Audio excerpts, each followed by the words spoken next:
Okay, so I want to welcome you to our third roundtable, which now deals more specifically with international order beyond the West. Anyway, so the first two panels, we started really broadly, with big international order questions, and we moved to the challenges, and one of the things that came up, well, two things I think were very apparent. One is that I think all the speakers spoke about how order is actually multi-layered, or that there are multiple orders. And then there was the other issue that the liberal international order is very Western and contested elsewhere. So the purpose of this panel, I'm speaking slowly so everyone can get in, is to really focus more specifically on examining how the liberal international order, or order more broadly, are perceived outside the so-called West. And for this purpose, we've summoned here four experts to give us four different regional perspectives. Also, really questions. So the questions we posed for everyone were the following. We asked them, surprise, surprise, how is the liberal international order understood in the region that you're talking about? Is the liberal international order indeed perceived as the most desirable international order, both instrumentally, that's the output legitimacy, is it providing the goods you need, and also normatively, does it really protect and advance the type of ideas and norms that you feel strongly about? We asked, are there alternative views to how an international order should be organized within the region you're talking about? And are they competing with the LIO or maybe seeking to amend it? And finally, we asked whether we should all be thinking about a global international order or maybe a set of regional orders. And I think this question is important also in terms of the futures, and if we get to the violence that several of our previous speakers sort of alluded to before, that there's no other solution than a violent one here. So I think the idea of whether we should be thinking at all normatively about a global order, or try to make sense of a world of regions, which is my own personal bias, I think that's going to be on the table here. So to do this, as I said, we have four distinguished speakers. We will change the order a bit. So we will start with Professor Avram Sela, who is a professor emeritus at the Department of International Relations at Hebrew University here. And Avram will be talking to us about the Middle East. His research and publications focused on Middle Eastern regional politics with an emphasis on the Arab-Israeli conflict in historical perspective and on Palestinian politics and society. And he's the co-editor of Popular Contention, Regime and Transition, the Arab Revolts in Comparative Global Perspective, that came out with Oxford. So Avram is going to give us the Middle Eastern perspective. We will then move back to the program, and Avram has to leave early for personal reasons, and I know you would have wanted to stay with us. So thank you for staying until now. This is much, much appreciated. We then move to Eurasia and to Professor Alex Cooley, who was introduced before. I have to say, I asked for a really brief bio, so I'm not doing justice to any of the speakers, and we decided you can Google all of them. Okay. So Alex, as Yoram has mentioned before, is a professor of political science at Barnard College and the vice provost for research, libraries, and academic centers. And his research specializes in the governance and sovereignty of the post-Soviet states. And his book that was mentioned earlier, The Exit from Hegemony, is brilliant. And Alex will provide us with a view from Eurasia, and we might get Russia, in there. It's definitely not the same thing, but we're going to get a Russian perspective as well. We then move on to Dr. Tongdong Bai, who will be giving us a very different Chinese perspective, not necessarily the party official line, but still a Chinese perspective, I think. And Professor Bai is chair professor of philosophy at Fudan University in China and a member of the Pontifical Academy of Social Sciences. His research interests include Chinese philosophy and political philosophy, and he has 2 books in English, China, the Political Philosophy of the Middle Kingdom. That's the one we won't discuss today, not in this conference. And more interestingly for us here, IR scholars, the book Against Political Equality, the Confucian Case, which came out with Princeton University Press in 2019. He's now working on the philosophy of Han Feizhi, okay, a legalist and harsh critic of Confucians, as well as a real-life princeling who is often compared to Machiavelli and Hobbes, so there are connections. And he's also the director of an English-based MA visiting program in Chinese philosophy at Fudan, intended to promote the studies of Chinese philosophy in the world. So thank you for being here with us.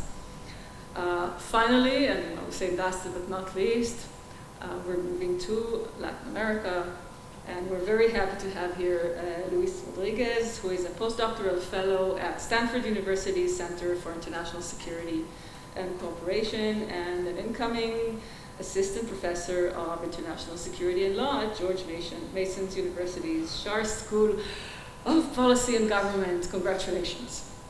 Luis studies how global South countries navigate inequalities and asymmetries in international orders and their attempt to level the playing field in nuclear, humanitarian, and cyber governance.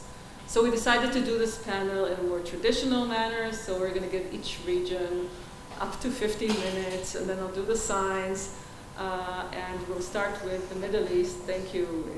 Avram, you can start. You can either stand or sit, whatever works for you. The round table thing, you need some imagination. So. Thank you very much, Galia. Good afternoon to everyone.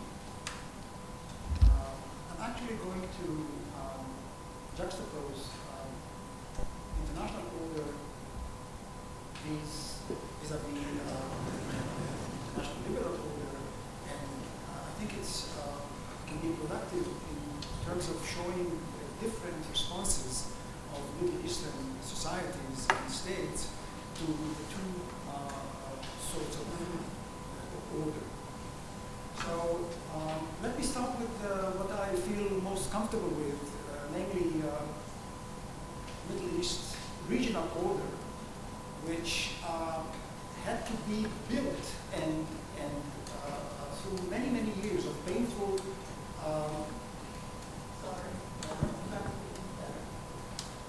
trial and error, and high cost of wars and conflicts.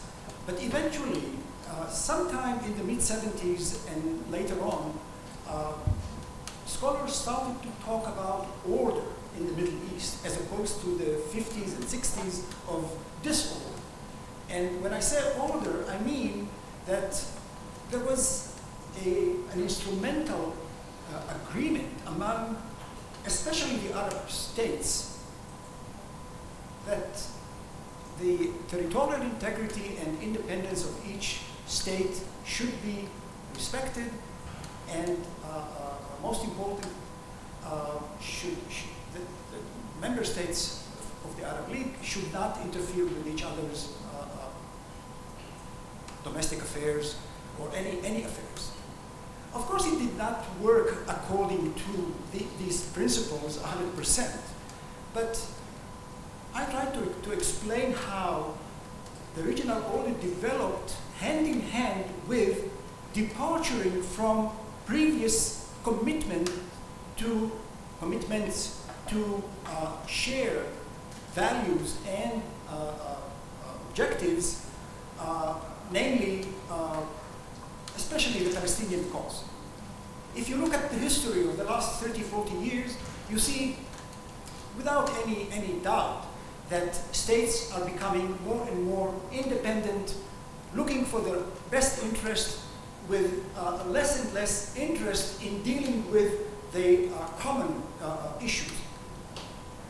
Needless to say that the individual state managed to defeat the two major centripetal ideologies that are actually dominant in the Arab and Muslim world, and namely the Arab pan-Arabism and Islamism.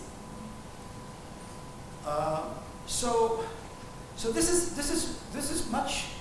was much easier for states in the region to accept, to cope with, and I have to say that even the Islamic establishment, for example, in Egypt, the rector of Al-Azhar was willing to accept the United Nations Charter as something that was compatible with certain Islamic interpretations of the Islamic law. In other words, that's no problem. And states are happy to recognize and comply with this kind of order, seeing it also as a protection, a legal protection of their own independence and territorial integrity. The problems begin with the international liberal law. When we deal with liberal international order, we have to remember the history of the region. This is a region that has experienced for over 1,000 years endless of invasions and confrontations with Christian Europe,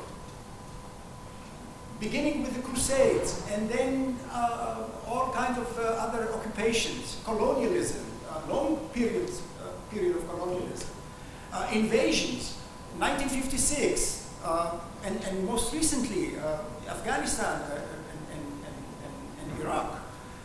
And especially when we talk about a region with vested interests of the Western powers, the experience is not only that there were invasions and all kinds of interferences with domestic affairs.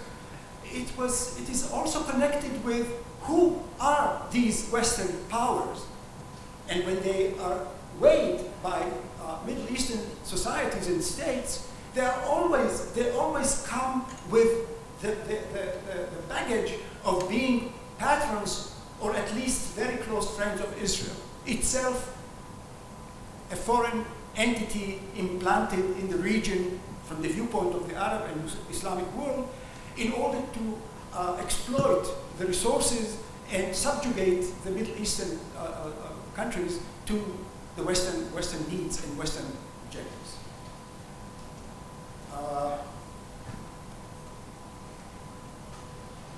If we add to this the meaning of Western liberalism, I really suggest to read Emanuel Wallerstein's very thin book called European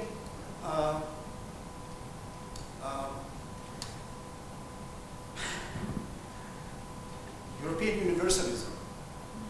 He tries to show how power and paternalism join together to create a concept that actually was kind of self-imposed role to bring the great vision of liberalism to the non-liberal or to the developing nations or peoples.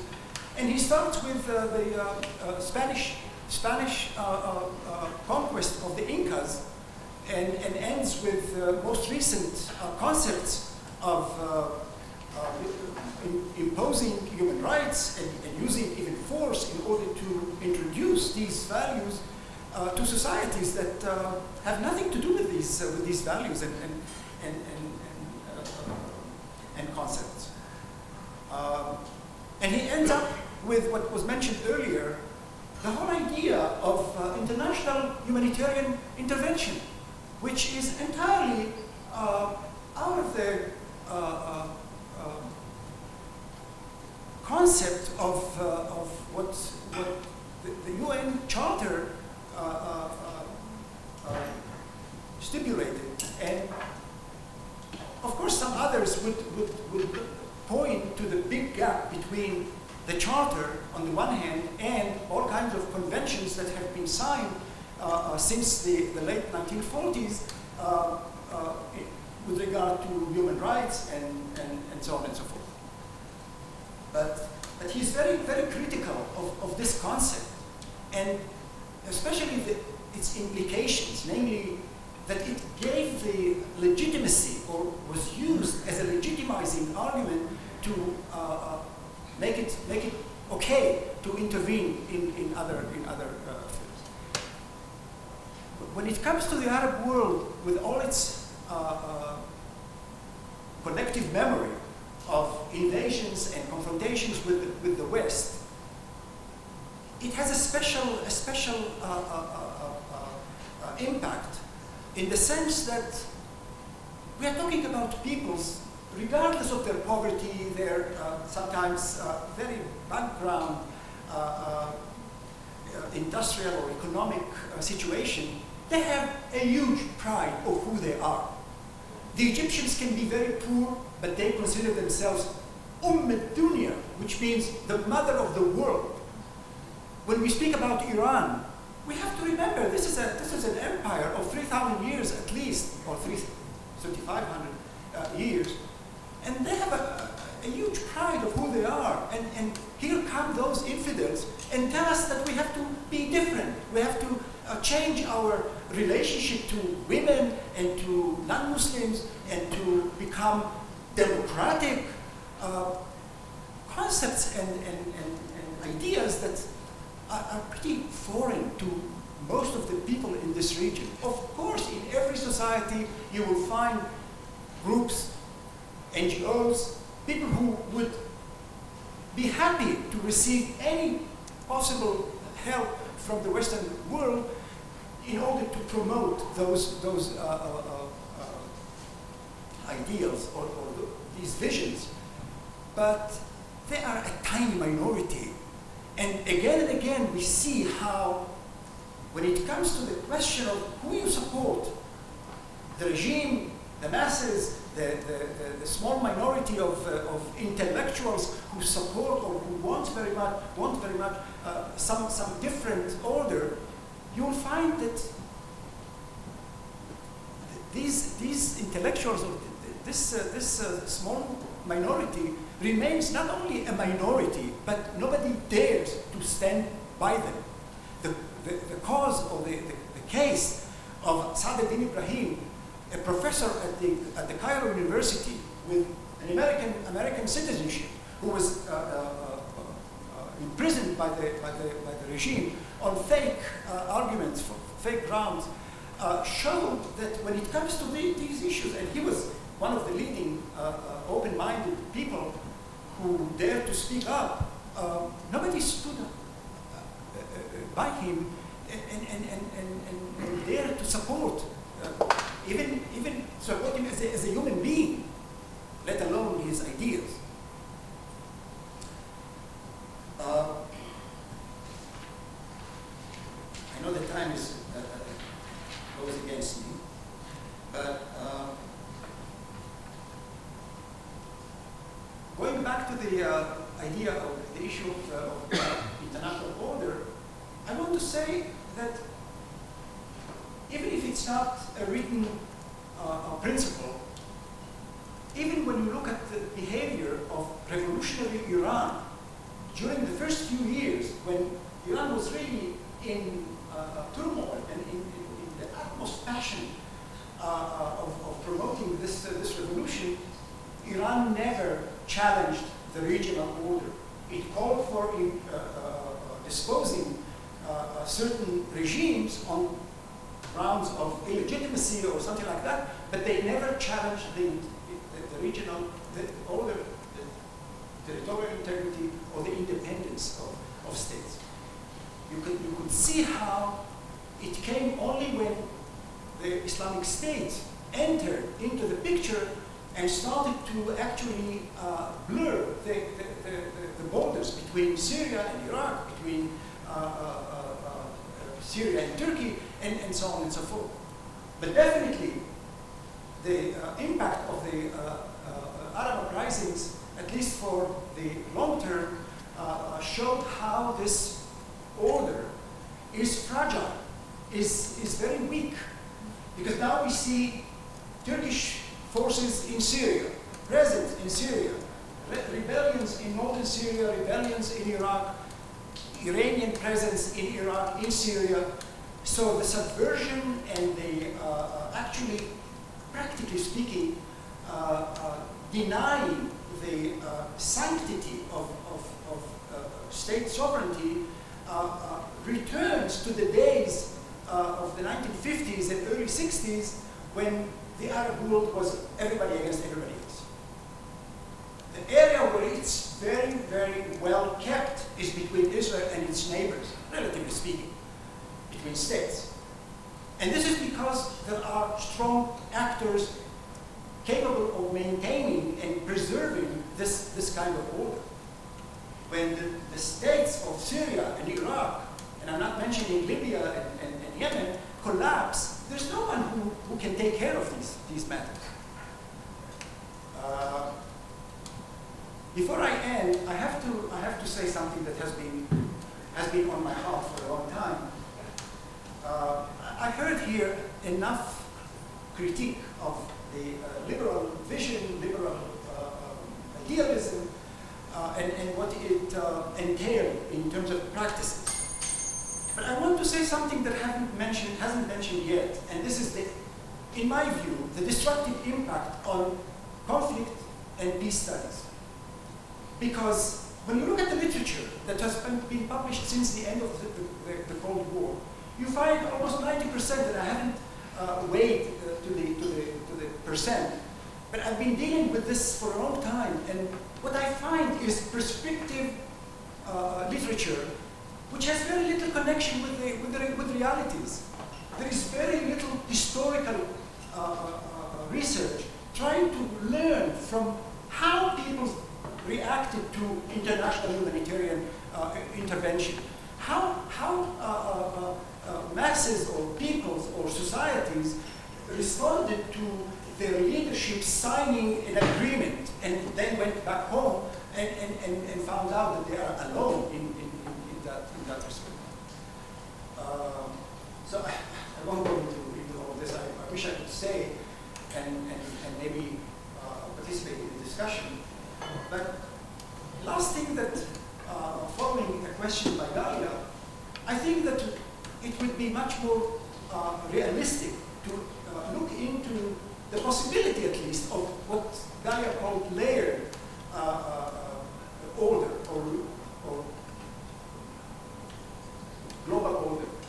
Because some states might be very comfortable with some kind of economic, not necessarily neoliberal economy, but with some economic order. Some others would be more in peace with state order, namely that the state is protected and so on. And others might be willing to adopt partly or less of the democratic civic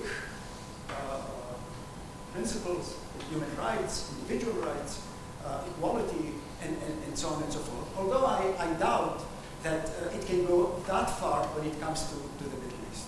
So the current picture is that, and I have been participating in international conferences since the late 1980s, and I've been always in a small group of a minority group who always raised their brows when they heard that this is possible, and the United States will do this, and will do this, and people told me, especially in the early 90s, we are a world power, we can do anything we want. And when I used to warn, that you don't know these societies, you have to understand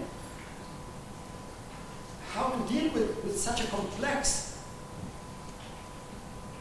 I don't have to add anything, right? The cases of Afghanistan and Iraq say hundreds and thousands of words. I don't have to repeat it.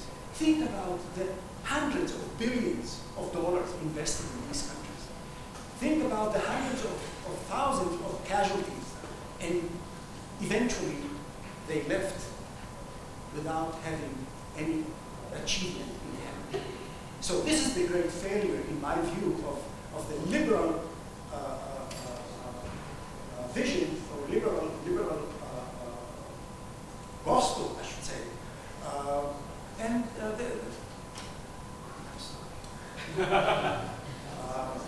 so maybe we should be better look at the situation, learn it before we shout hurrah to people going out to the Tahrir Square and demonstrating against the regime. We still don't know. And when you look at the Western responses, you really think that they felt that manna came from heaven. Now everything is going to be fine. And I remember the discussions and the arguments here at Hebrew University with Arab scholars and with Arab students who said to me, it's simply because you don't want us to become like the developed Western societies. No, it was not about this. It was something about learning what these societies are made of and what is to be expected of them under certain circumstances. Thank you. And I'm really sorry I can't stay for the discussion, but I have to.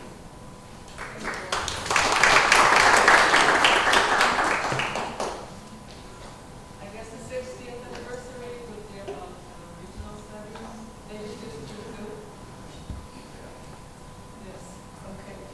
Thank you very much, Alan. We will discuss this afterwards, and we'll be on to another region, Eurasia. Thanks, Kalia. Thank you again for the invitation. I'm sorry you have to hear from me again. But we'll talk about some different angles and processes this time. We'll be part of the same critique. So I've been asked to speak about Eurasia, about ordering in Eurasia. It's a fascinating topic. It's given me the opportunity to try and gather some of my thoughts and comparative perspectives. So I'll start out with this kind of observation provocation. It strikes me that Eurasia as a region has been the space where you've seen the most rapid ascendance of the liberal international order, and since 2005, its most rapid decline. I would defend both of those statements. And so what I want to do is talk a little bit about those features, then talk about why they were challenged, and then maybe a couple of reflections on following more regionally as opposed to globally, the way I talk about it. So I think it's fair to say that the collapse of communism not only left a kind of ideological vacuum, it left an order, right? In addition to the Soviet collapse, you had a lot of this connective tissue in the post-communist world itself, the sort of center, right? And so where could these new states, like the former Soviet states or Eastern European communist states, turn to, right? So they turned to the West. They engaged with countries and institutions that already existed. We had things like the first enlargement of NATO in the late 1990s, and then the pathway to both EU and NATO enlargement on liberal bordering terms, right? Accession conditions, the intensive negotiations, all of these things leading up to 2004, where we get the new wave of mostly former communist countries being admitted into NATO and into the EU. Economically, it took at least 10 years for this idea that we were in a transition to a market economy to be officially questioned. Right? These economies were referred to as transition economies by all the major IFIs. They were organized that way. They were engaged with that way.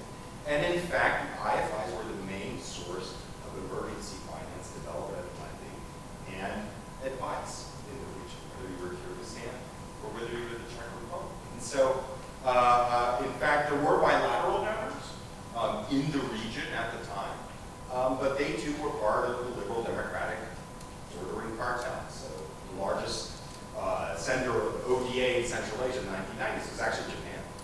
Right? You wouldn't know that. This would think that foreign aid brings influence. This is a good kind of counterbalance. So there's a sparsity in ordering in which there aren't many alternatives to these liberal ordering norms, structures, IFIs, and even interactions, right? One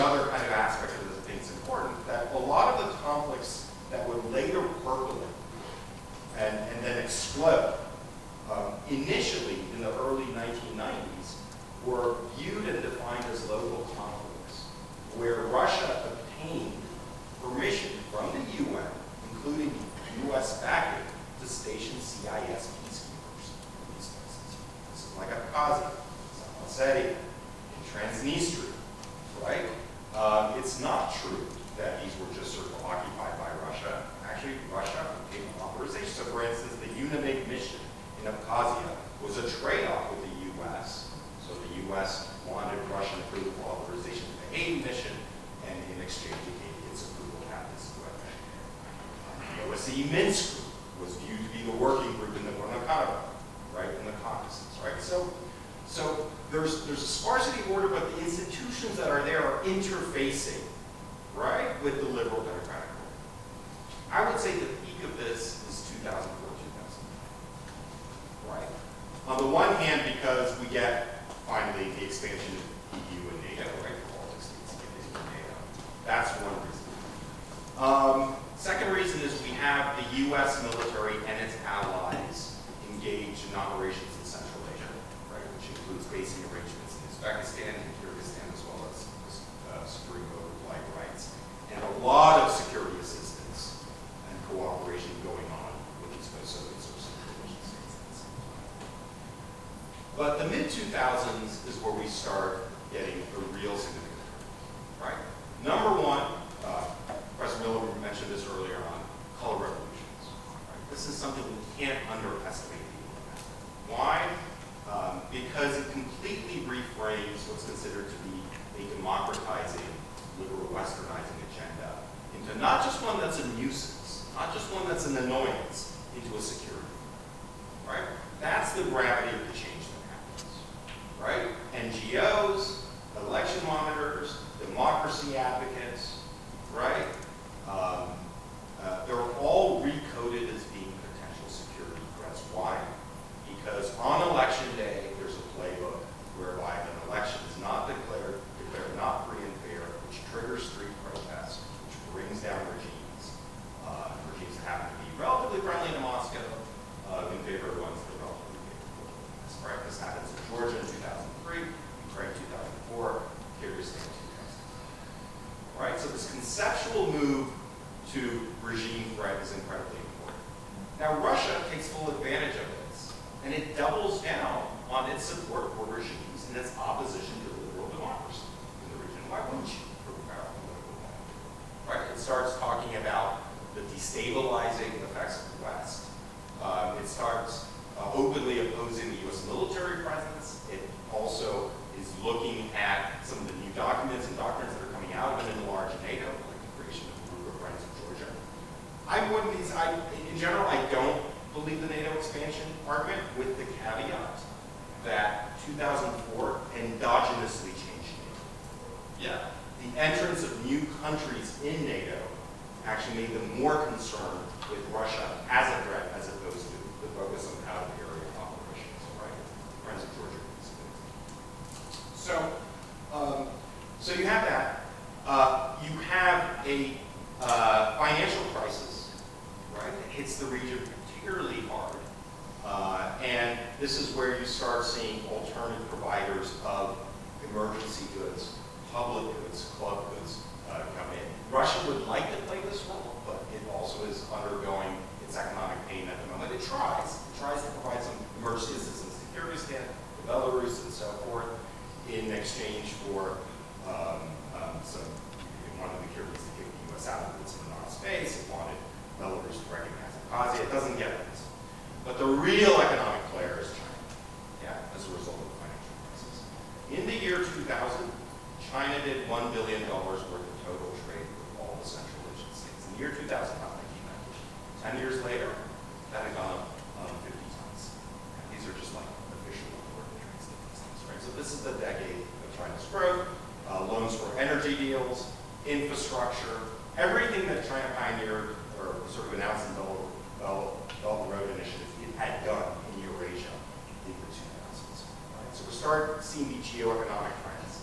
2014 is a geoeconomic story from a lot of perspectives, right? That President Yanukovych in Ukraine openly rejects the Eastern Partnership Plan, right, for free trade and visa-free zone, because he's being pressured by Moscow to join the Eurasian Economic Union, right? So that's part of these street protests and Maidans.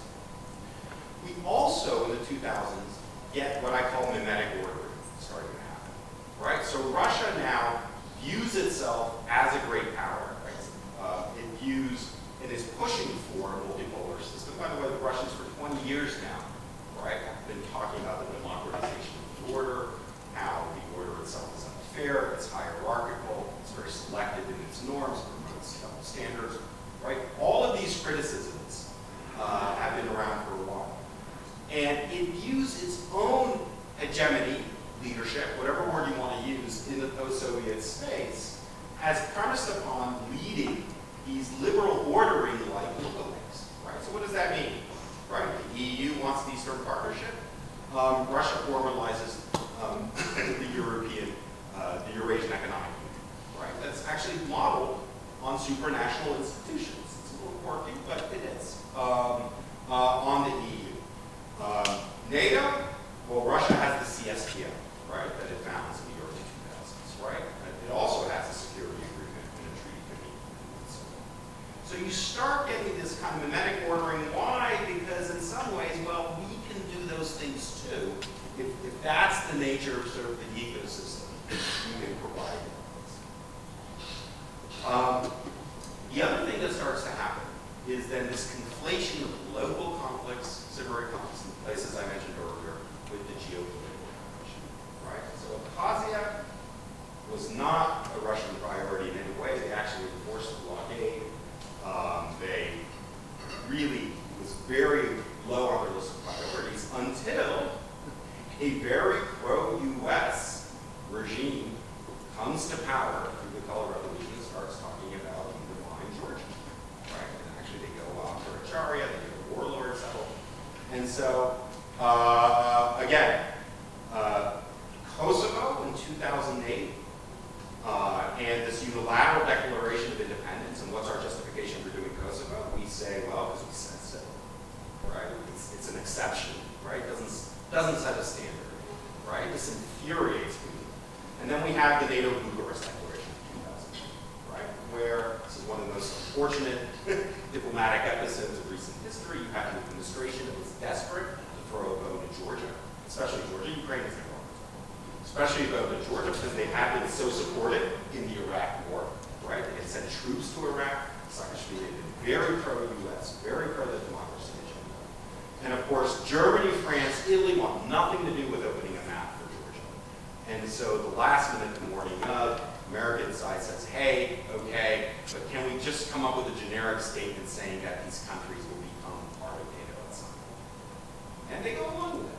And so this is the declaration. It actually does away with this conditionality that was supposedly the premise of this open door policy. And it says, inevitably, Georgia and Ukraine will become NATO members, right? So how seriously was that taken? How seriously we should have taken them? Well, I'll defer to that for Q&A. But the point being, that then initiates, now the blockade is over, Russia starts arming Abkhazia. We start going into this cycle where we're going to have war. So the war with Georgia 2008, Ukraine 2004, 2022, these are local conflicts in origin, but they are mapped out on ordering conflicts between Russia and the West. Yeah. And that's what it is. So let's just move now to just the effects of the war. And what are the implications for ordering some of these sort of alliances. I think in general, the liberal order is waning. I'm not sure it was ever that strong in the region. I think it's something that regimes gave lip service to, in part, as I mentioned before, because of status consideration in the 1990s and 2000s, but in part because there wasn't another game in town. Well, there's lots of other ordering types of alternatives in the realm of sort of economics, right? Different kinds of trade associations, different sources of lending, development finance, emergency finance, investment. There are lots of sources of political legitimacy, right? My favorite kind of anecdote of election monitors now, if you're a Central Asian state, you can have your election monitored by the SCO and by the CIS and by contracted election monitors. So, like, who cares what the EU or the OSCE think, right? It's diluted anyway, right? They tell you publicly your election was awesome and that you respected the sovereign rules of what you were doing. And so that's good enough. So you have the ability now to push pushback, and the real unpopularity of what's perceived to be the imposition of liberal values. This is everything from LGBTQ rights and sort of agenda setting to debates in Armenia about having to adopt gender conditions and programs from the EU coming in. All this stuff starts to get entangled in this mix, right, of sort of perceptions of the West wants to impose all this sort of stuff, and it plays into sort of domestic nationalism and backlash and liberalism. But a couple of sort of concrete observations. One is all of the countries, with the partial exception of Belarus, which is a co-belligerent out of necessity, not out of choice, want nothing to do with this Russia versus the West thing. Yeah, they do not want to take sides. So we talked about, oh, this is going to decolonize the region, and like everyone's going to see this last message of Russian imperialism and so forth, and like this is just wishful thinking, right? So let's be clear what the West is bringing to this conflict, like in terms of the region. It is bringing economic sanctions, and sanctions are the #1 tool that the West is using, and they're absolutely despised by all administrations, including Georgia, by the way. No one is in those sanctions, right? And so they see a world where the U.S. is using its financial power and dominance to bring sanctions against companies involved in Xinjiang, against sanctions against Iran without a waiver, the way India has, and now sanctions against Russia, right? That to them is the economic experience of the liberal international order. At the same time, of course they're concerned about Russia. Of course they're concerned about revisionism. Of course they're concerned about the sanctity of their borders, right? Who wouldn't be? But rather than decolonizing, I would argue what you're seeing is a re-networking, right? What you're seeing is more and more migrants going to Russia, right, in 2023 because of the vast labor shortage that you have there. More Russian exiles, including IT workers, setting up shop in the post-Soviet states. They're remixing in ways that are unpredictable. And the use of the Eurasian Economic Union to defy sanctions, yeah, to set up sort of re-exports from Kazakhstan, Armenia, Kyrgyzstan in ways that weren't intended, but are actually consequential.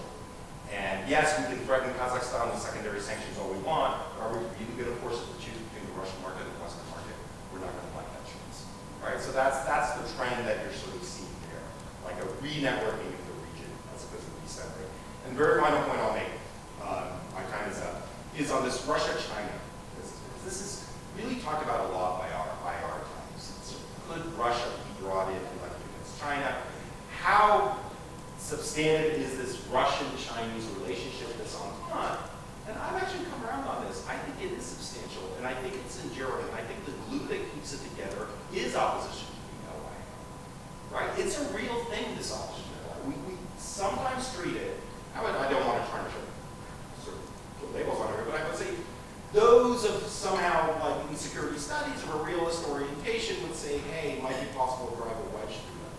I would say Eurasia teaches us the opposite. Any time that they've been confronted with a potential turning point, right, where the Chinese have breached the Russian red line, like having military bases to Tajikistan, or expanding the Belt and Road too much to or in Eurasia, or taking all the gas away from the gas prices in sort of east, Russia's just said it's fine, right? So yes, it's an asymmetrical partnership, but also they're ordering infrastructures. They overlap, they coexist against levels. It's not something that is as intense to them as it is keeping the U.S. and the West out, right? And that's the story that we're all going against, right? When we talk about like what is the order of the situation in Afghanistan. So to sum up, I think we've had 15 years, roughly 15 years of liberal ordering ascendancy, and now I think an acceleration of its retrenchment. And I think, interestingly enough, some of the tactics that you've seen pioneer, anti-NGO, anti-philanthropy, anti-sort of liberal values and so forth, you're actually seeing now pioneer within the liberal core itself. Right? But I think it's something like the DeSantis political, right? Education, or sort of the warlords. So I think there's a sense that we can't keep this regionally contained, right? So tides go one way, then they come. Thank you very much.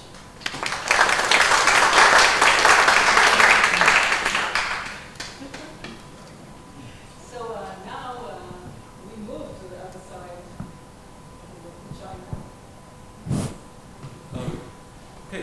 first of all, thank you for the invitation. So I'm supposed to say something from the China side, but as Dali already mentioned, I don't represent the party.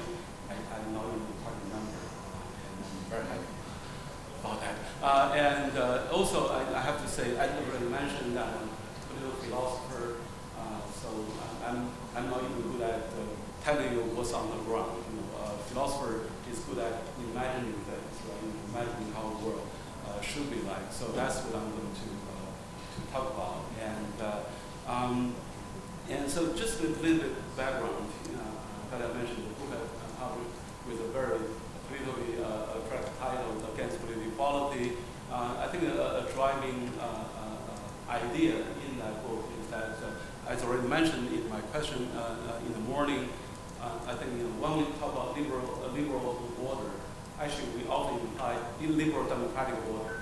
When we say liberalism, we think it includes democracy. But just look at the word, right? The phrase liberal democracy. There are two parts, right? The liberal part and the democratic part. Conceptually, they are different. In reality, these two parts are in conflict, right? And so my basic insight or basic idea that these two things are in conflict, and then you have to choose which part you like more. Personally, I like the liberal part more. So in order to preserve liberalism, we have to put some limit on democracy, both domestically and internationally. And so this time I'm going to talk about why we need some kind of hierarchy in order to preserve the liberal order. And that idea is inspired by my own reading of early Confucianism, and so a little bit of the background there is why that is relevant. The early Confucians emerged from a very chaotic period in the Chinese history called the Warring States period, and roughly from 500 BCE to 221 BCE, right? And so basically back then it was a small scale kind of World War I, World War II situation in China, and people already made this comparison. The world in Warring State China, 500 BCE, it kind of resembles the early modern European world. So China, in a way, was already facing with the problem of early modernity 2,000 years before the Europeans did. And so in what sense? It's very related to this conference. There were two issues, pressing issues for the Chinese thinkers back then.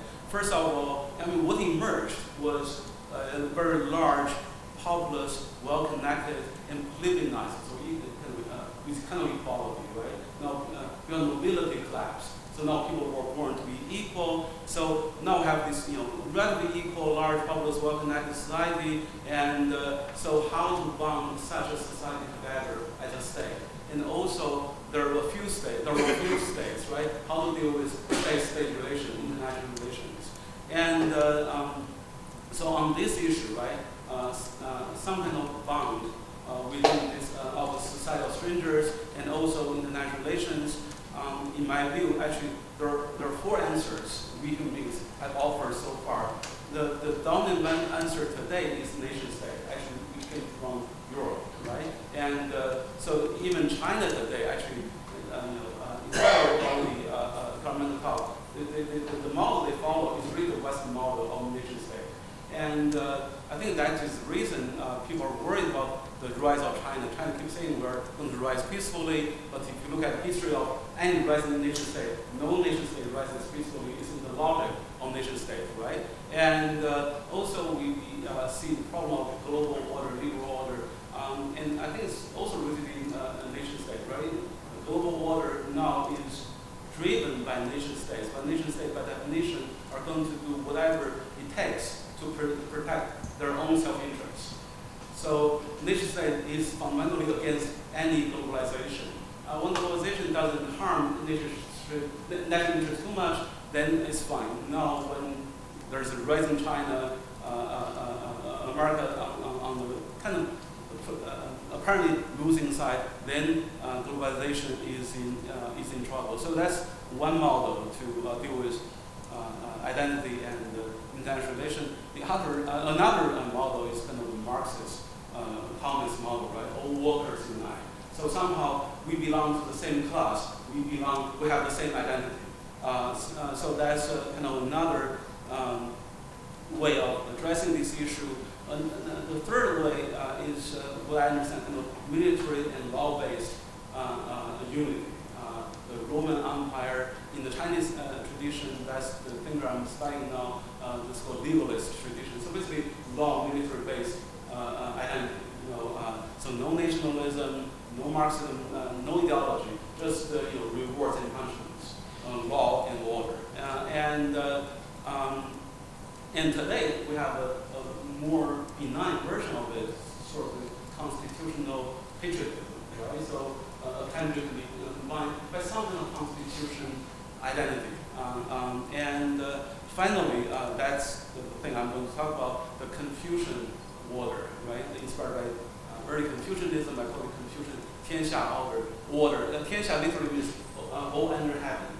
But for Confucian, 天下 has kind of moral undertone. So there's this ideal moral order the Confucians are proposing. And so what is the key idea? So the key idea is that early Confucians realized that there's something that can bind strangers together, which is this thing called compassion. Everyone has compassion. Mentions early Confucian thinkers ask, how do I know everyone has compassion? Just imagine if you suddenly see a small child who is about to fall into a well, about to be killed. Would you feel a sense of alarm and distress?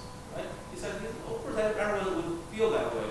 Therefore, compassion is universal. Of course, it's very fragile. So you need to cultivate this universal compassion. How do you do it? Starting from family members, then you expand it to neighbors, eventually including everyone in the world, right? So through the universal compassion, even people in the whole world can be bonded together. But at the same time, for Confucians, even if you can achieve this kind of universal compassion stage, compassion has to be hierarchical. Because of course you care about your family members more than your neighbors, your countrymen more than foreigners, human beings more than animals, animals more than plants. So for them, there's a kind of natural hierarchy in this order. So if you think about in this way, for Confucians, patriotism is justified, but national interests are not absolute. So if there's a conflict of so early stage of pandemic, we just had to discover the vaccines. Of course, you distribute vaccines among your own people first. From Confucian point of view, there's nothing wrong with that. But when you have enough, if you still refuse to distribute it to other people, then that kind of patriotism is wrong. So kind of a modern version of patriotism. That's only one part of the picture. There's another layer, another hierarchy.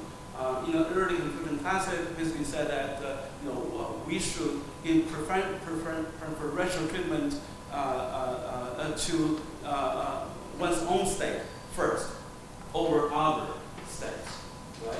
So that's the big patriotism I mentioned. But then the classic goes, we should give preferential treatment to also Xia states first over the Yi ones. Xia, using contemporary translation, civilized states over barbaric states. I know barbarianism, you mentioned, it's often used for colonialists as an excuse. As is for Confucians, barbarian means that you don't care about people's interests, you kill people at will. That's the definition of barbaric. It's not a racial distinction. It's whether how you treat all the peoples. Your own people first, other peoples second. So if you follow this insight by proposing my book, this is from Confucian New Tianxia order. Because we love acronym, NTS, right? And Confucian New Tianxia order. And so in this order, state boundaries should be respected. State identity should be based on culture, not race. Right? By culture, I mean history, geography, language, customs. And throughout Chinese history, China was conquered by nomads many times. But then instead of becoming a nomadic country, those nomads become culturally Chinese, and later they identify themselves as Chinese. There's also the very famous case of Taiwan Jews, where there were Jews in China, in Taiwan in the city, and they were assimilated because in China you can have whatever, in traditional China, you can have whatever religion you have. There's only one exception. If you want to become official, you have to memorize all the Confucian classes and pass exams. Through that kind of soft pressure, the Taiwan Jews, preserve some of their traditions. At the same time, they become part of the Chinese society. So that's the state identity, and then among states, there should be we talk about democratic peace. From the Confucian point of view, there should be a civilized peace. Two civilized countries should not attack each other out of self-interest. Because when you do that, you stop being civilized. Civilized means that you put your country's interest first, but not to harm other people's interests. So civilized states should not have war against each other, and then the third layer is towards barbaric states, right? States that don't treat their people well, make their people starving to death and things like that, right? And so failed states in today's world. And so from Confucian point of view, interventions. I'm sorry to say interventions in that sense are justified because from this kind of vision, sovereignty is not absolute. Sovereignty is conditioned on how humane the government treats its own people. So it's not human rights override sovereignty, it's humane duty override sovereignty. So even if you treat your own people well, but by doing that you pollute, you create a lot of CO2 emissions, and then it means that you're harming other people. Because of that, your sovereignty should be limited. Namely, other countries have legitimate claim to say to you that you better reduce your carbon emissions.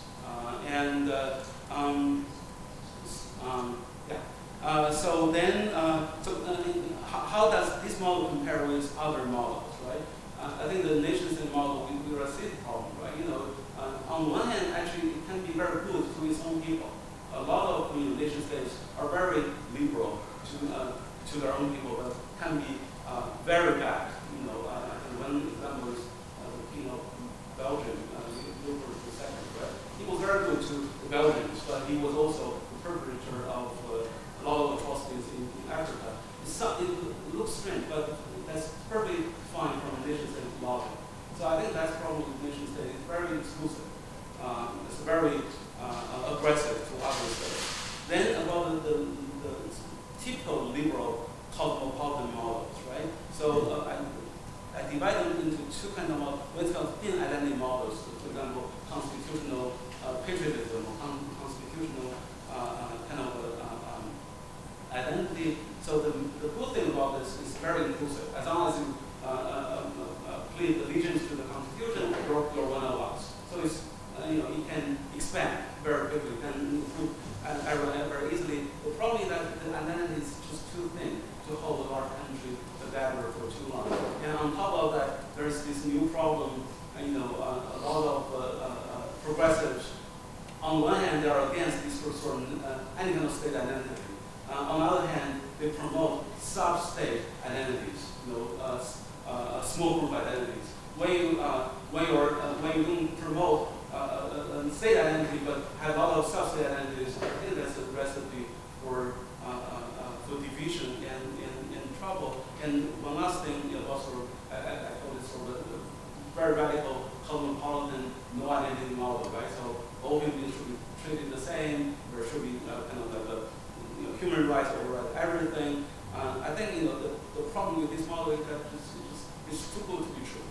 Actually, Confucius encountered people like that, thinkers like that in that time as well. They also were promoting this sort of impartial care to everyone, and that's Confucius' response. It sounds beautiful, but it will backlash because we humans are just not made to care about everyone equally.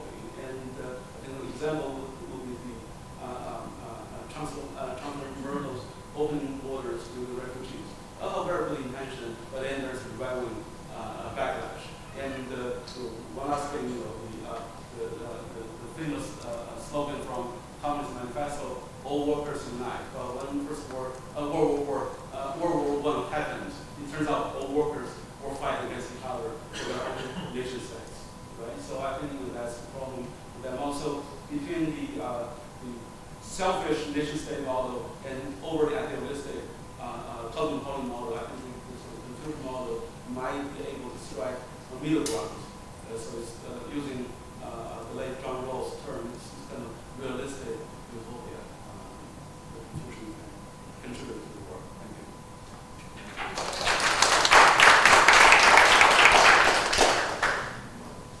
Thank you. And now we move to Luis. I know that I'm the last person in between us and coffee, so I'm going to try to be fast. We're good, we have time. Perfect. I'm going to start by thanking you, Galia, and Shirley for the invitation and all the help making this happen.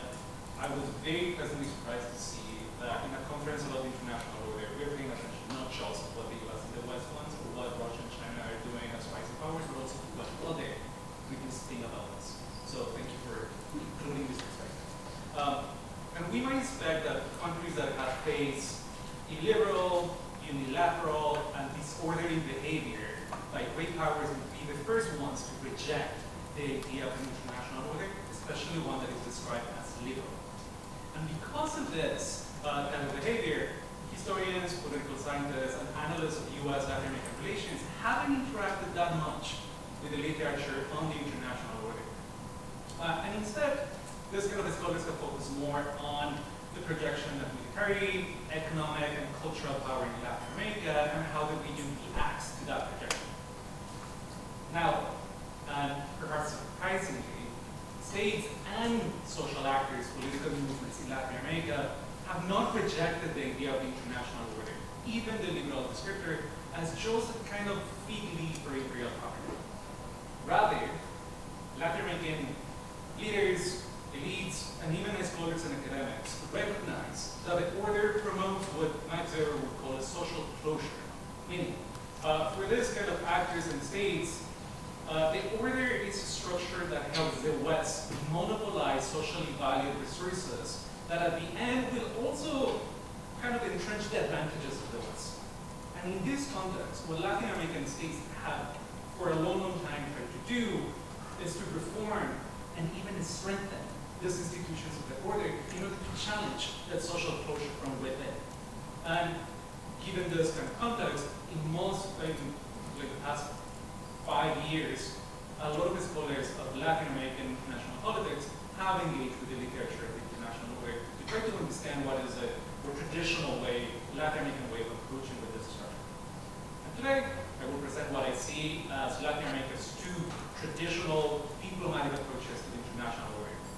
Republican internationalism on the one hand, and pluralist internationalism on the other. Let me start with Republican internationalism. So, Republican ideas about preventing domination, promoting separation of powers, and guaranteeing the rule of law to prevent intervention by great powers have permeated a lot of the different diplomatic actions of these countries since the 19th century, especially because, as the historian Frederick has said, the US kind of used Latin America as a laboratory for its hegemony that then it would use later on internationally. So in a way, Latin American countries have had a long, long, long experience with international order, whether we call it liberal or hegemonic or American international order. In this context, Latin American international lawyers and diplomats favor legal principles such as non-intervention and self-determination. They also favor collective means to respond to problems and multilateralism to coordinate actions.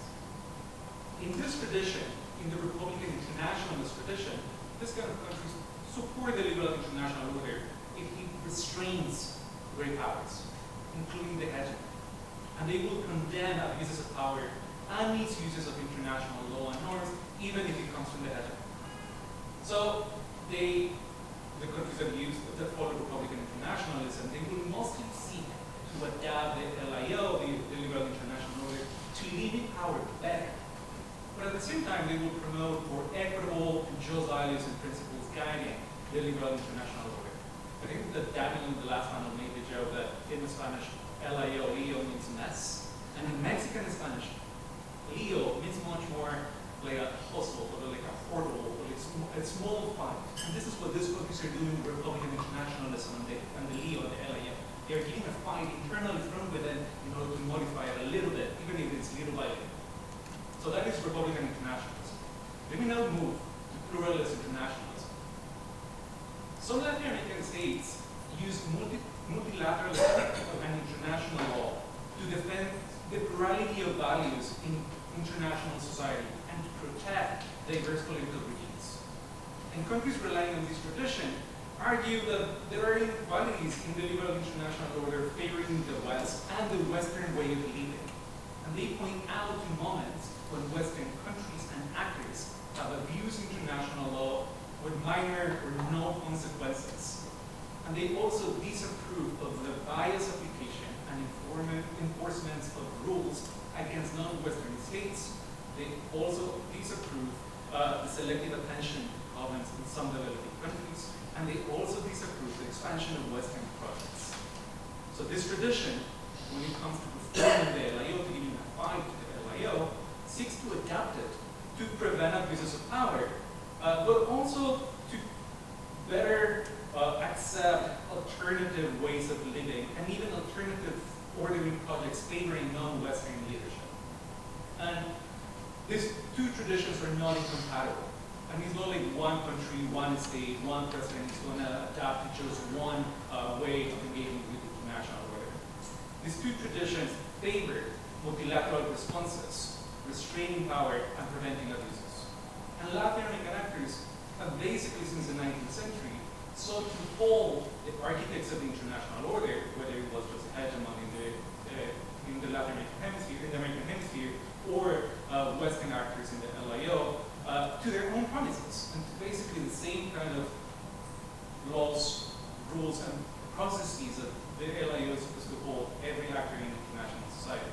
And Latin American countries have also insisted that the rules of a rules-based order should apply not just to the poor, the weak, or the indebted, but also to the rich, the strong, and the powerful. Now, these two traditions are not incompatible, but they do recommend different ways of adapting or morphing or changing the LIO. They recommend different collective actions. They offer different paths to strengthen and adapt the order, especially in response to international crises and to changing material contexts. And this is a question that Galia posed to us. So for Republican internationalists, the answer is always to uphold the rule of law, to follow due processes, and to respect the procedures that are there in the liberal international order. For pluralist internationalists, the answer is to question, and even if it is possible, to avoid Western leadership in order to have place for non-Western way of living. Now, these contradictions are especially evident in how Latin America has responded to the Russian invasion of Ukraine. And we were talking a little bit about this with Alex during lunch break. And I have no doubt that there are some leaders in the region, some presidents that are pro-Russia, pro-Putin. But I think that the Latin American reticence for Ukraine is much more of an anti-Western sentiment than a pro-Russian stance. Republican internationalists will defend the international order, but they would want to follow the process, especially in terms of using multilateral fora, collective mechanisms to assign responses to help Ukraine, instead of unilaterally imposing sanctions against Russia or sending help also unilaterally to Ukraine. Pluralist internationalists will also defend the order, but they will see Russia's actions as an expected response to what they see or consider as Western expansionism. I also think, though, that the U.S. rhetoric around protecting the rules-based order is not helping Ukraine either. The Biden administration has equated supporting Ukraine with defending a rules-based international order, and this doesn't sit well with either of the two Latin American traditions that I explained. Republican internationalists do want to defend Ukraine, But when this becomes about defending the rules-based international order, Republican internationalists will ask the respect to do multilateral and collective processes and use all of these different forums to actually respond as a society, as an international society, instead of responding unilaterally. And pluralist internationalists, they potentially, I don't know about Venezuela, but they potentially also want to defend Ukraine's right to self-determination. But when the moment comes to defend the order and the rules-based international order, especially when those calls come from the White House, they will point out Western hypocrisy and selective attention to problems. And I think that if the West wants to win more Latin American support for Ukraine, it is necessary to disentangle supporting Ukraine on the one hand and defending the rules-based international order on the other, because these rhetoric hurts more than helps Ukraine. If the US does want to make this about the order, they need to change their us versus them kind of rhetoric. Instead, Biden could use his campaign slogan of "Don't compare me to the Almighty, compare me to the alternative" to also seek more support for the international order. In this way, the U.S. shouldn't portray itself as a defender of an order that is almighty, that at the same time the U.S. is violating. But instead, the U.S. should say that maybe, just maybe, the liberal international order is a better alternative to what we would have if it crumbles. And again, the U.S. is not doing this, not able to make this distinction. And this is also why we end up with Lula and Hiroshima during the G20 meeting, sitting down when Zelensky went into the room, not because he doesn't want to support Ukraine, because Brazil is actually sending some help, but because Lula wanted to talk about Argentina basically falling into financial collapse right now, and all the talks were dominated by Ukraine instead of letting countries that are not part of the Western bloc bring other kind of topics to the discussion. Now, Galia also asked us, and I'm going to use the last 3 minutes, about how we should think about the international order. I think that we should think about layered orders. Orders are supposed to promote predictability. A society, even an international society, designs shared practices to achieve common goals, and this society also builds institutions to enforce those practices. But societies, goals, practices, and institutions are not singular. Those international order is also not a singular order, it's not a coherent or even an omni-comprehensive structure.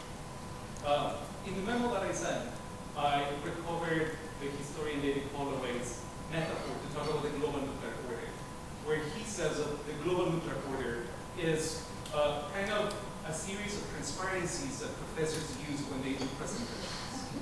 So you have the NPT, the Nuclear Non-Proliferation Treaty, the Treaty for the Prohibition of Nuclear Weapons, Regional Nuclear Weapons Free Zones, and then if you put all of them together, then you will have the global nuclear order. That doesn't mean that when you look at it from the top, it will not be coherent. It will potentially not be able to be what it says. I think that there may be a different way of thinking about the order, and this came from my own work on Latin America and the global nuclear order. Latin America has a nuclear weapon free zone, the first one in the densely populated area, and it was negotiated in the neighborhood of Tlatelolco in Mexico City. And this is a very eclectic neighborhood. The Mexican ministry where it was negotiated is located in the site of an archaeological Mexica site. In the same place, there is a Catholic church that was erected around 1610. And in the same place, you have a housing complex that was built in 1964 that surrounds the tower that was once the highest building in Mexico City. So it's a very eclectic kind of neighborhood. And I think that the international order, in a way, also reflects this kind of eclectic neighborhood in an old city. All cities see the passage of time, civilizations evolve. They don't disappear. They become layers that become foundations for other cities. And in that way, I think that we can see the same with international orders. International orders will change, they will collapse. And in this process, more than the change and the collapse of the orders, I'm more interested in understanding what elements will perdure, what will evolve, develop, or adapt, what will become the foundations of other orders later on. And in this changing process, combining the two Latin American ways of approaching the international order that I explained, I think that the region wants to see, and I quote, a complex web of different stages of construction and a commingling of different creeds. And this quote comes from a how the rector of the Austrian Pilgrim Hospice in the Old City describes the Church of the Holy Sepulchre that I was able to see yesterday. I think you bring it in. I think that we can see something like that Latin American countries want to see. They want to see a complex web of different structures that at the same time allows for the commingling of different ways of doing things and approaching the international. Thank you.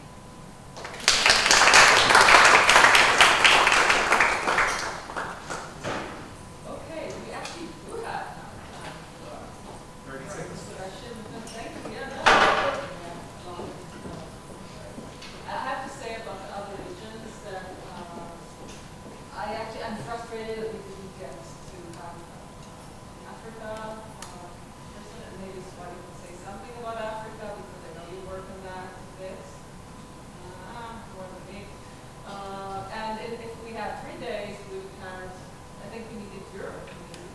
We sort of, Europe sort of, or the old Western Europe sort of falls in between here because we made it like, US dominated, but it has its own questions and issues, and so there are other issues we don't capture. Okay, so let's, I have a few comments, but I think actually I will start the other way around. We'll collect questions. So, yes, please. My question is, some of you touched upon the question of the global south and the Ukraine war. And I'm not convinced by your criticism of the United States and the European kind of trying to persuade the global south, including Latin America, and not necessarily China, but let's say the neighbors of China and the neighbors of Russia, to condemn Russia and to impose even sanctions. Why? Because, I mean, we can say that the defense of the West, of Ukraine, is part of the liberal international order. However, what kind of norm was violated here? I mean, it's a very basic norm, supposedly, indeed, also the liberal international order, but also the Westphalian basic order, the way the states, definitely in Africa, but also in other places were established, namely the territorial integrity norm. Most of the boundaries in the world are artificial, but the international community already defined, indeed, also the liberal West, but also much beyond that, accepted that we must respect boundaries because otherwise there will be total chaos. So what Russia has done here is not only challenging the West, liberalism and so on, although it also has done that already before, definitely, but it challenged this basic norm of the international order, territorial integrity norm. So I don't know why criticizing, I mean, indeed, the United States has done all kinds of bad things, and we can blame the West and hypocrisy and whatnot. But right now, the major violator of the international order is Russia by invading Ukraine, by violating this law. And I'm not sure that all the argument about how the United States behaved towards Latin America in the first part of the 20th century and so on is valid now, because otherwise we will never have a kind of viable order. If we look at the past, I mean, everyone had all kinds of sins and so on.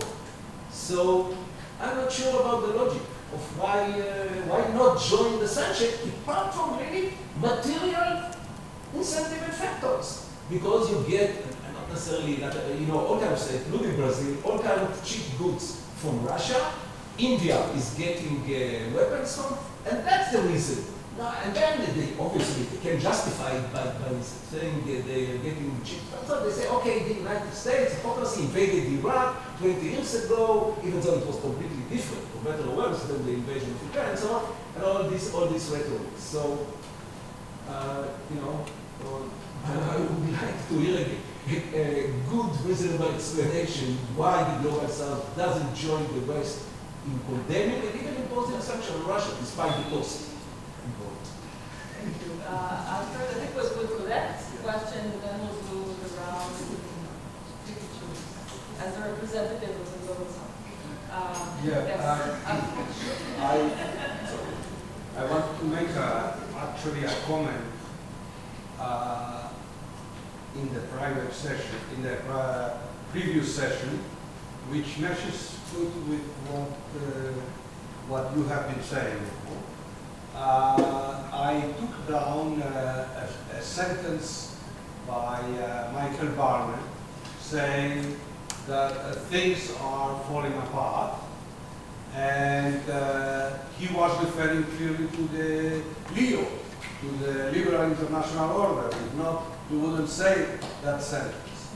Now, that led me to think that he probably is right, but with the exception of the regional liberal order, which is the European Union, because it has not fallen apart. There have been many, many crises in these 10 recent years that everybody or many people were saying they are going to fall apart. This regional order that is the European Union, they had the Euro crisis, they had the Brexit crisis, they had the refugee crisis, they had the Ukraine crisis. Four big crises, and it seems to be pretty resilient.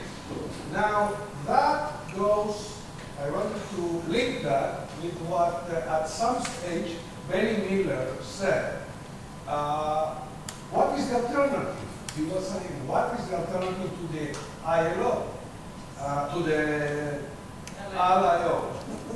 What is the alternative to the LIO? Well, maybe the alternative are regional liberal order in Europe, and then the others do what you want. That is, of course, this is not ideal. That's very bad, I think, for the United States. Very bad. But the fact is that I want to state this for the moment. Of course, that I can be wrong. The European model of regional order seems to be pretty resilient. And you cannot say, like for the international world, that it is falling apart. So and the test will be, if I might extend my thinking, the United Kingdom. The United Kingdom opted to get out of this regional, for them, rigid liberal order, rigid for them, and out to the liberal order that was existing. That's what Boris Johnson was saying, etc. Out in the Atlantic and back, you know, to liberty. We are going out to liberty, and it's going to be much better than in this rigid regional order imposed from Brussels, these technocrats, okay? Now we are seeing that it is not so clear the impression that the Brits have of having gained by switching orders from a regional one to a world one, which is falling apart, following Michael Barnett. Maybe it would have been better to stick to this small regional order. So that was my comment in the previous session, but it has to do with all what you have been saying. Now we've got a European perspective. Yeah. Soraya, please. Thank you, and I want to connect with Luis. I've been recently kind of engaging with this radical kind of text coming from Argentina, which is called the Feminist International by Veronica Greco. So there is a book by Veronica Greco called the Feminist International, which really maybe should be read as the Feminist International, right? So some kind of reference to the word, when we think about international and we say it this way, it actually has a very different meaning, right? So, and the Feminist International is very Latin American, I think, way of articulating some of the issues we're talking about, but very differently, right? So the idea of creating these multiple coalitions between groups, and we're talking about this intersectional perspective, right? So creating these coalitions between feminists and queer and color, people of color, and various populations. So creating this perspective of what is war, what is violence, what is the economy, right, in a very materialistic perspective. And so, and they also have this anti-war manifesto on Ukraine after the war started. So they also, this is the group that was part of the anti-Ukraine. So I think that what I am missing from the previous debates, and here also, one is how do popular kind of movements, and they have been inspired by the new the feminist uprising in Latin America, right? So they see themselves as this mass movement, grassroots movement. They are not an IO, right? It's not an international organization. It's not structured. It's not so. But they see themselves as authority, a way of creating an agenda, creating this ideology, and branding it as international, right? So, while it is regional, but it is branded as international. Thank you. Okay. I think just jump. Yeah, jump in, and then I think we'll do like quick round, unsatisfactory round, and we continue this with a coffee. Yeah. That makes sense? Just a quick Yeah, that's a question for This panel is international order beyond the West, but in fact we've talked about regional perspectives, and the regions is their thing. Right. Regional orders is their thing. So I guess I'd like each of you to just reflect on, what about seeing the world, the order or disorder in terms of not of regions or of states, but of polarization. And that, I guess, relates to the capitalist aspect of the liberal international order, which has generated significant inequalities and grievances and polarization even within the regions that you speak from. So what does that look like? What does international order look like when you view it from the perspective of the haves and the have-nots, which are not states, right? Are people. My comments to myself. Okay, let's go. Start with Latin America and a representative of the So to be quick, to the question for why Latin America is developing a country whose sovereignty was violated, because the US is not saying they don't have. So Trinidad and Tobago, in August, was able to convince Latin American countries to kick out Russia as an observer from the forum, especially by saying the US tried to do that by saying like, oh, they are attacking our way of living. It failed. When Trinidad and Tobago said that they are attacking, it's an imperial country attacking a small power and attacking their sovereignty. All of Latin America fought through, and they kicked out Russia. The US is not safe. Popular movements, especially the feminist waves in Latin America, see their goal as radical care. And that radical care comes not in the form of let's take care of the survival of the state in international society. It's let's take care of people. If those people are Ukrainian, even if those people, some of them are like Russian folks that were sent to the front because they were misled or whatever, let's also take care of those people. And it's very contentious also like Latin America, like sometimes also polarizing. And in terms of polarization, that is also why Latin America is not speaking with just one voice. It's very divided, even responding to the different crises that are there, including one that should be very easy to identify as a violation of a principle that Latin American countries take. Yeah, 100% the beliefs on sovereignty versus democracy should have been different, and it wasn't. It's a big strategic mistake. I'll say something. I'll play devil's advocate on the EU here, and I'll actually use the example of the Italian Prime Minister, right? Who I think is at the forefront of being immersed in these new networks that contest on behalf of the traditional values counter. Right? This involved in the World Congress of Families, gave that, really high energy speech. Gender is not a number. Right? Or advise my students when I play it for them. How does she play the Ukraine crisis? Very well in that she immediately embraced Zelensky and the Ukrainian position and took it off the table. Right? And now in terms of social issues and what's going on internally in Italy, and also migrants and so forth, like, is the EU going to pay attention to what's going on in Italy? Well, this is going on. Some of you know this much better than I will. So actually by disaggregating, right, Putin wants to bundle all of these by disaggregating them, taking the security side off, I think she's given herself domestic political cover. We'll see what unfolds in Italy. But I think, to me, that's the greater danger in an EU, that there are carve-outs of these different search warrants, right, that add up over time. I mean, I agree with you with the resilience. And in the US, the fear is once you have another Trump or Trump-like administration, from the get-go, you will repurpose the entire foreign policy apparatus. We're not talking State Department, Defense Department. We're talking about like Department of Justice's overseas programs, right? The ambassadorships you saw, the appointment of ambassador in places like Hungary, where they just sort of set it aside as the CEU was sort of kicked out. So all of this will come together, right? If we have sort of an American administration. So I actually think the harm will be greater, harm to the liberal international order. But maybe this is more of a topic for tomorrow. But instead of having an open discussion about, hey, you know, foreign policy is about promoting these things.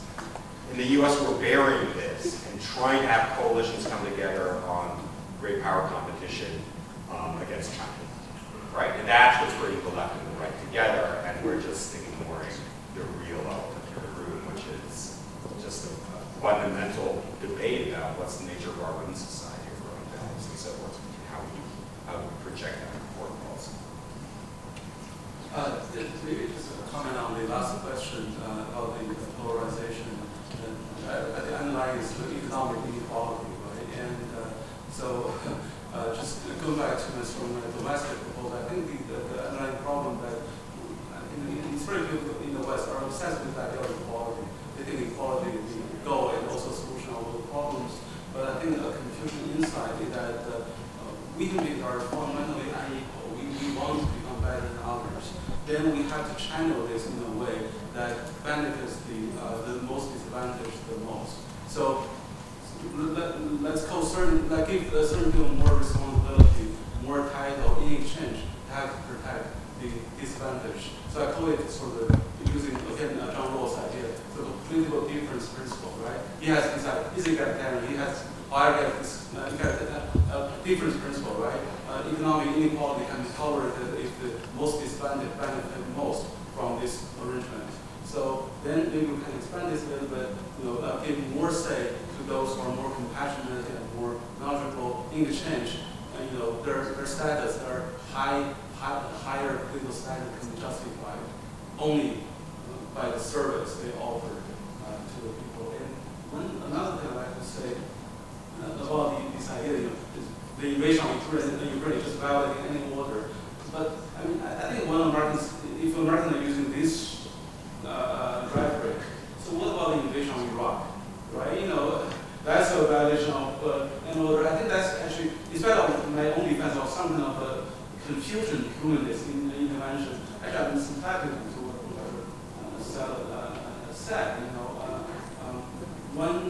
When there is an order, a terrible order, in Iraq under Saddam Hussein, is a terrible order. It is a democratic but disorder better than a terrible order. I think that's something. I think that's what actually the reason I'm studying now. I'm basis prism of confusions. We can talk about the ideal orders, but in order to have a liberal and international order, we have to have order first. Sometimes we ignore this issue at of creating more and more failed states. I think that's my impression.